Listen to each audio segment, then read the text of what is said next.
நானும் வேட்பாளராக தான் நிற்கிறேன். திருப்பூரூர் தொகுதியில். திருப்போரூர் இப்போ தான் அனௌன்ஸ் பண்ணாங்க. ஆனால் இது வரைக்கும் இன்னும் எனக்கு மிரட்டல் வரல. வந்தாலும் நல்லது தான். ஆனால் எந்த கட்சியிலேருந்து வரும்னு நினைக்கிறீங்க நீங்கள்? திமுகவில் வந்தால் அந்த திமுக தலைவர் ஸ்டாலின் தொகுதியிலே நான் நிற்க வேண்டியிருக்கும். அப்போ அவர் எப்படி மிரட்டுறாருன்னு உலகத்துக்கு நான் சொல்கிறேன். மற்ற எந்த கட்சி வந்தாலும் இப்போ தாவைக்கா மிரட்டினாங்கன்னா விஜய்க்கு அந்த தொகுதியில் போட்டிடுறேன். அவர் எங்கே போட்டியிட போகிறான்னு தெரியல, நாங்கள் போட்டியிடுவோம். பயம் இல்லை. இது எனக்கு 40 வருஷம் ஆச்சு அரசியல் வாழ்வு. இது எனக்கு பயம். ஆனானப்பட்ட யூபியே பார்த்துட்டு வந்துட்டோம். யூபியில் வெற்றி அடைஞ்சு எம்பியாவெல்லாம் போயிட்டு வந்துருக்கோம். அதனால் இதெல்லாம் வந்து சில்லறை வேலை. இது ஒரு பிரச்சனையே இல்லை எங்களுக்கு. இப்போ வந்து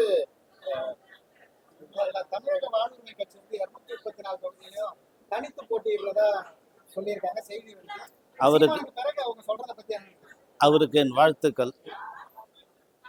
தமிழக வாழ்வுரிமை கட்சி வேல்முருகன் அவர்களுக்கு வாழ்த்துக்கள். 234 இல்லை, பக்கத்தில் கேரளாவில் நிற்கலாம், ஆந்திரா இருக்குது, கர்நாடகா, எல்லா தொகுதியிலுமே நிற்கலாம். அவருக்கு என்னுடைய வாழ்த்துக்கள்.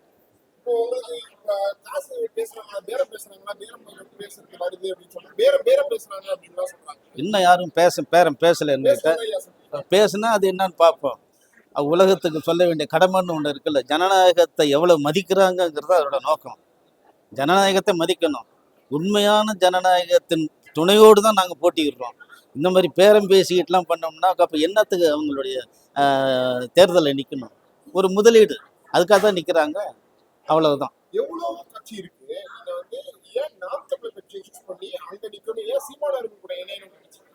சீமானின் கொள்கையும் நான் பணியாற்றிய பகுஜன் சமாஜ் கட்சியும் ஒரே கொள்கையில் இயங்குகின்றன.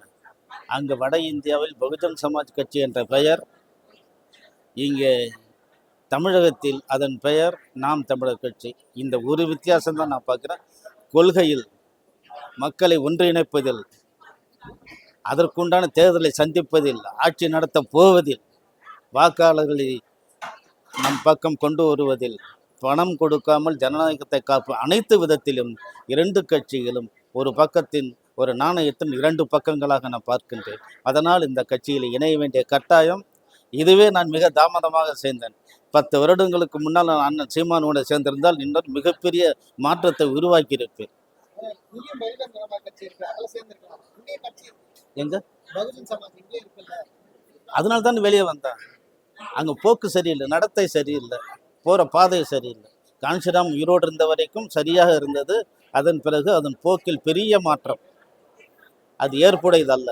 என்னை போல கொள்கைவாதிகளுக்கு அது ஏற்புடையதல்ல. பெரியார் பேசியதை குறித்து ஒரு மேற்கோளிட்டு பேசினார். அதற்கு பதில் சொல்ல கமலஹாசன் வந்து பார்த்தீங்கன்னா அவங்க தாக்கி பேசியிருக்கிறது. அதை கொண்டாடுறாங்க. அதை பற்றி என்ன? நிர்மலா சீதாராமன் கோட் பண்ணி சொல்லியிருக்கிறாங்க. அது வேறு விதமாக அவர் பேசியிருக்கலாம். ஆனால் ரொம்ப நேரம் பேசினார். என்ன பேசுகிறாருன்னு புரியல. அதை நான் படிச்சுட்டு தான் சொல்லணும் உங்களுக்கு. அது என்னன்னு பார்க்கணும். நான் அதை அந்த படித்ததை நான் படிக்கணும். அப்போ தான் நான் பதில் சொல்ல முடியும். அது ஒரு பொது தொகுதியை தேர்ந்தெடுத்தார். நீங்கள் பொது தொகுதியில் நிற்க வேண்டும் சொன்னார். ஏன் அப்படின்னு கேட்டேன்.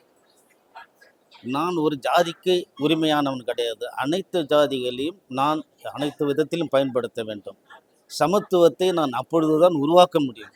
இந்த கான்ஸ்டியூஷன் ஆஃப் இந்தியா, இந்திய அரசியல் சாசனம் சொல்வது சமத்துவத்தை வலியுறுத்துகிறது, சகோதரத்துவத்தை வலியுறுத்துகிறது.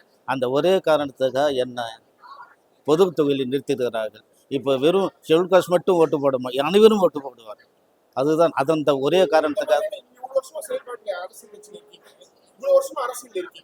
இந்த மாதிரியான பொது தொகுதியில ஒரு அந்த சாதி இல்லாத ஒரு நபரை நிறுத்துறது, அந்த தைரியம், அந்த ஒரு இது வந்து எப்படி பாக்குறீங்க? அந்த அரசு பண்றது இது தமிழகத்தை பொறுத்த வரைக்கும் மிகப்பெரிய வேலையா இருக்கலாம். ஆனால் வட இந்தியாவில் காஞ்சிராம் அவர்கள் 3 முறை எம்பி ஆனார்கள்.